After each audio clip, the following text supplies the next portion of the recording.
Here's something that I hope never happens to you, but I know that shops being shops, humidity being humidity, sometimes these things happen.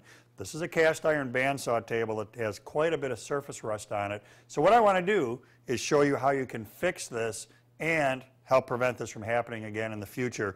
Luckily, like I said, it's surface rust. The rust is not pitted into the cast iron, so that's good because it hasn't left any holes behind. So I think once we get through this whole process, you're going to be surprised at, one, how easy it is, and two, how close we can get this table to its original condition with a little bit of cleaner and a little bit of elbow grease. I've got a couple different products here that are going to help solve this problem. One is a penetrant right off the shelf from a home center or a hardware store. Same stuff you would normally use on a rusty bolt or anything like that that you're trying to get loose. The other, a little bit more woodworking specific, this is out of a dry lube family of products. This one is a product that will take rust off of here. So let's do a little experiment here. We'll do a little bit on one side and then the other product on the other side. The key is make your life easy, get the stuff on there, give it a chance to sit and work so that you don't have to work so hard. Got a good coating of that on there. Now let's run this on this side. While this stuff is cooking a little bit, get yourself some Scotch-Brite or some sandpaper. Basically what we're going to do here is wet sand this cast iron in order to get the rust off. So, like I said, before the wet sanding begins, let's give this stuff a couple minutes to do its thing. Then we'll come back and see what an abrasive does to start cleaning that rust off. This has had about 10 minutes to sit, and I did rub a corner down here just to see where it was at, know that we could come back and get started. So let's take the Scotch-Brite pad to this, see what happens. Now, here's the deal. Scotch-Brite is a great choice for this because it's abrasive, but it's not real abrasive. If you find that you have problem spots, I'm suspecting that right through here, the Scotch-Brite might not quite be enough to clean that up. Then you can go to a sandpaper. I'll start with probably a 220 grit, see how that goes. You can tell, you can see just from the orange I'm producing here that a lot of rust is coming off. Let's rub on this side a little bit, see how we did over here. At this point, it's just an elbow grease thing. You got to take the time to abrade the surface and undo what water and nature did to your cast iron.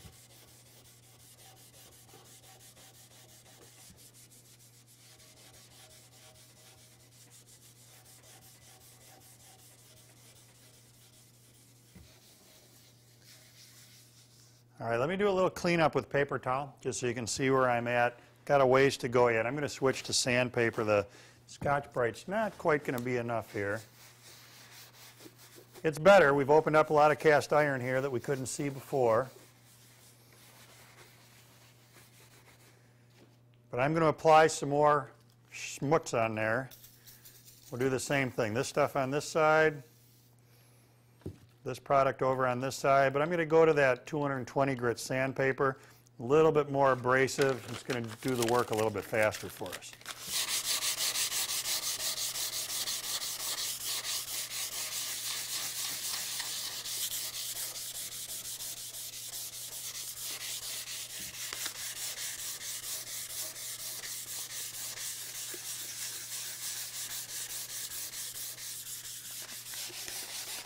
Let's see where we're at now. Much better than it was. Big difference going to that sandpaper because it is more abrasive than the Scotch-Brite. But I got a little ways to go yet. Some more of that black is going to come off, so I'm going to keep going. I'm going to get some more of the liquid on here. I'm going to let it do its thing, keep working with the sandpaper, and get this top cleaner yet than it is right now.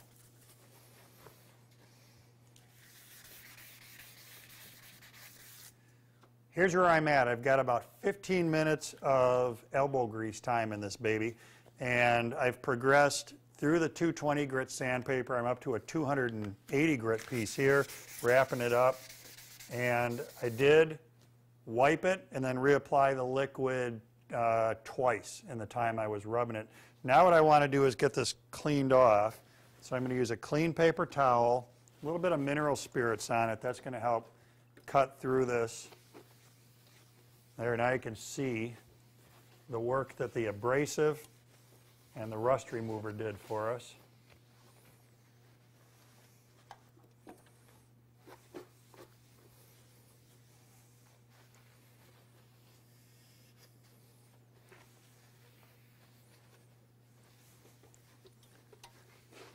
And like I mentioned earlier, the good news is the top isn't pitted. It was really rusty, but there are no holes left behind by that rust. It was all just surface rust. So one of the lessons out of this is when you're tool shopping, if you find some used tool that wasn't very well taken care of and you see that surface rust on it, now you know that it can be cleaned up. Good question would be, why all that hand sanding? Why not take a power sander to this? I just don't like the chance that with a power sander I'm going to take too much material off. I'd rather hand sand the whole thing, watch it real close, make sure that I'm just taking the rust off, I'm not really removing any cast iron. So this did a real nice job of cleaning this up. What we should look at next is what steps can we take so that this doesn't happen again. When it comes to cleaning up that top, it's a really good idea to wet sand it like I did. It could be tempting to just go straight to sandpaper, but the wet sanding really eliminates a lot of the elbow grease that you'd have to do in the absence of using those rust removers. Now, what we want to do is make sure this never happens again. So a couple solutions here. Carnauba-based paste wax is one solution.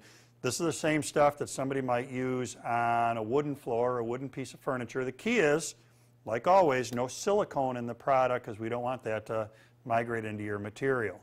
I'm going to go back, because I'm way too lazy to use paste wax and rub it out, to my tabletop sealer, spritz that on, just like I've done on all my tools, rub it out. Now a couple reminders, this particular tabletop actually got rained on. There was a leak in a roof and it dripped right on the tabletop. That's how it got so bad. Hopefully that'll never happen in your shop, but just humidity in the air is enough to cause rust on cast iron. So the sealer is really going to help prevent that. Another thing, when you're walking into your shop with a soda can or a coffee cup, don't ever set those down on your cast iron tabletops because they're going to sweat and that's going to drip down onto the cast iron and it's going to leave a little ring on the tabletop. Well, this did a great job of cleaning up cast iron, and we've cleaned up on a lot of ideas about setting up and maintaining tools in your shop. Table saw, joiner, bandsaw, planers, a lot of great information to help make sure that your tools are set up correctly and that they're going to keep running and running and running so you get a lifetime of good hard work out of the tools in your shop. Happy woodworking and have fun.